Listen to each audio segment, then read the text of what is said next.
What would happen if I, as a state legislator, suddenly said in the state of Arizona, we are not going to allow Planned Parenthood to get a business license?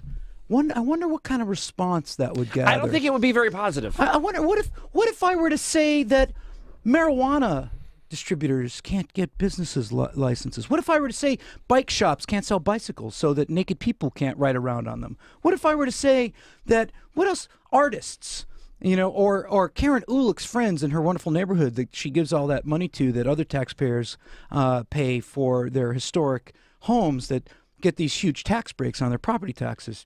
What if I were to say that were illegal? They would go nuts. Yeah. They would go nuts.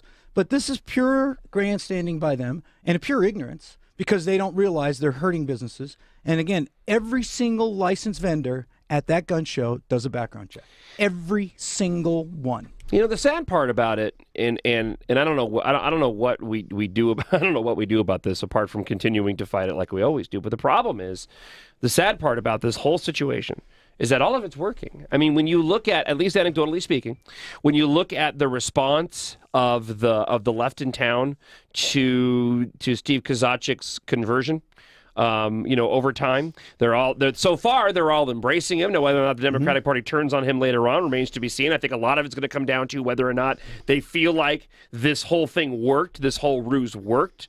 But in the middle, the problem is that they do all this stuff, and it appeals to that radical progressive base locally, and all of it just plays into all that. And when they go to start dealing with the issue of, say, the budget, and they start focusing on police and fire again, we're going to have to be those voices that stand up and go, you got to stop doing this, because we're battling this unfortunate Democrat 2-to-1 makeup here in Southern Arizona. Right. It's not just the convention center either. Okay, what people don't realize, a lot of these vendors come in from Phoenix, they come in from Scottsdale, they come in from Cochise County, they spend the night here, they rent hotels, they eat in the restaurants. You're hurting all sorts of local business when you start playing games about who gets to rent the convention center or not. Oh, and by the way, last I checked, the city of Tucson doesn't own the convention center. So it's going to be interesting to see how your landlord, Steve, who you guys have been screwing over for the past couple years, the Rio Nuevo district, determines whether or not you even have the authority with regards to your lease on whether or not you can allow certain individuals not or not in lease agreements with the convention center. So this is going to be interesting. And they're also right. They're probably going to get the law changed. So while the legislature's out there trying to balance the budget, and at least the state gets its roads paved, you could also create another thing for them to do by being stupid again, which is what these guys are notorious for being. Yeah, the article that I have here in front of me, you're actually quoted in it from the Arizona Daily Independent. The city passed a ticket tax, which added $2 to every ticket for every event at the TCC. That money was supposed to be used for renovations to the venue. However, rather than do the needed repairs, the city swept the monies into the general fund, and the TCC has since fallen into disrepair. And again, even if Kozachik won the support of his fellow council persons, he's unlikely to get past the landlords who are dedicated to preserving downtown and what's left of Tucson's job market. Look at the modus operandi here, John. Everything these guys are doing is somebody else's fault. This is pure leftism. This is socialism. This is Marxism. This is progressivism, whatever you want to call it.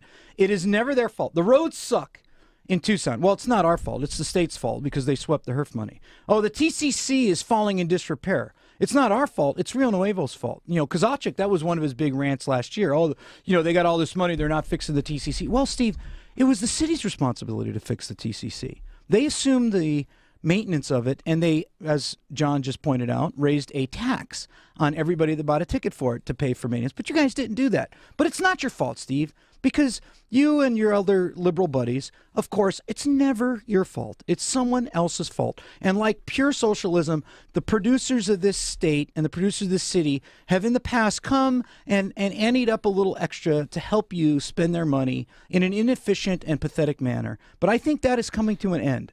And I'm hoping a lot of businesses in this town realize that it's time to John Galt these guys.